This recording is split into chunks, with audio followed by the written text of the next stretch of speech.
Madame, Monsieur, bonsoir. Je suis très heureuse de vous retrouver pour commencer une nouvelle semaine d'information en votre compagnie. Au programme de cette édition, la guerre entre l'Iran et l'alliance américano-israélienne se poursuit.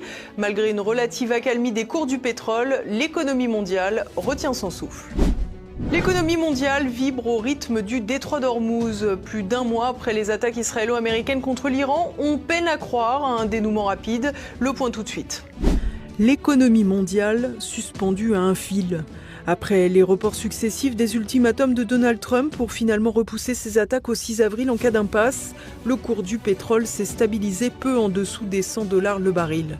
Le trafic dans le détroit d'Ormuz n'a pourtant pas repris son rythme d'avant la guerre, mais une cinquantaine de navires jugés non hostiles par Téhéran passent quotidiennement ces derniers jours.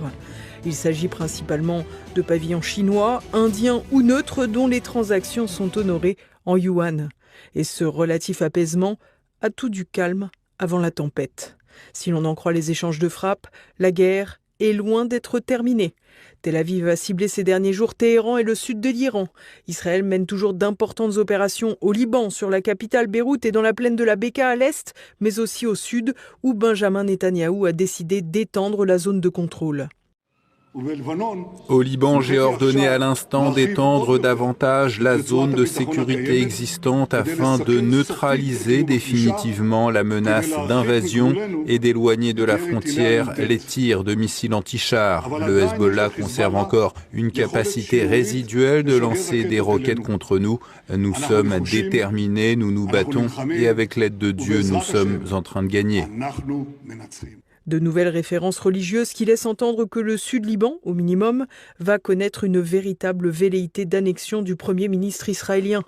Dans le même temps, les frappes américaines sur l'Iran ont quant à elles diminué, mais elles se poursuivent à un rythme réduit, évitant au moins jusqu'au 6 avril de frapper les centrales électriques. Il n'en reste pas moins que les négociations sont toujours aussi difficiles à appréhender. D'un côté, l'Iran dément toujours quelque dialogue que ce soit avec Washington. De l'autre, Donald Trump se dit satisfait de son action et en pleine discussion avec les Iraniens. Je pense que nous allons conclure un accord avec eux, j'en suis presque sûr. Mais il est possible que ce ne soit pas le cas. Et nous avons eu un changement de régime, si vous y regardez de plus près. Car le premier régime a été décimé, détruit, ils sont tous morts. Le régime suivant est en grande partie mort. Et le troisième régime, on a affaire à des gens différents de ceux auxquels quiconque a eu affaire auparavant. C'est un tout autre groupe de personnes. Je considérerais donc cela comme un changement de régime.